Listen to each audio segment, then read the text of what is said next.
Voici un granit pourri qui présente des fragments de différentes tailles. Vous avez des gros morceaux ici, des plus petits, et puis ensuite des sables et même des poussières, de très fines particules. Ici, on va voir sur un gros morceau restant les minéraux caractéristiques du granit qu'on peut encore observer. En noir, là, qui est pas mat, on a du mica noir qu'on appelle la biotite. Ensuite, on a des minéraux un peu gris, couleur translucide gros sel, voilà, ici, qui sont du quartz. Enfin, les minéraux blancs bien laiteux, voilà, ici, sont les feldspaths plagioclases. Alors, l'altération va dégrader différemment les différents minéraux et l'altération mécanique va d'abord dégager les micas, puis les plagioclases et enfin les quartz en dernier.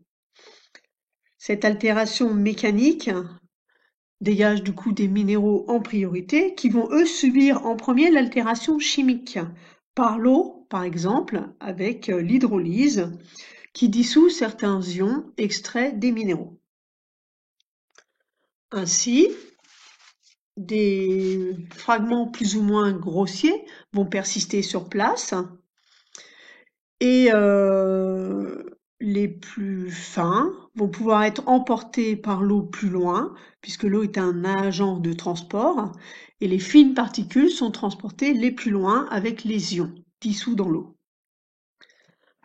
Ainsi, sur place peuvent rester des gros blocs de granit qui ont été arrondis par l'érosion et qui donneront des paysages chaotiques. Voilà par exemple un chaos granitique à Ploumana en Bretagne. L'arène granitique observée à la loupe binoculaire x2 montre ici des gros fragments dont la biotite et le plagioclase sont dégagés par rapport à la muscovite qui est un petit peu derrière. Les petites particules, elles, par exemple, on voit des paillettes brillantes grises, ce sont des micas blancs, muscovite, mais on voit aussi les quartz arrondis, transparents, et puis les feldspaths laiteux, ainsi que la biotite.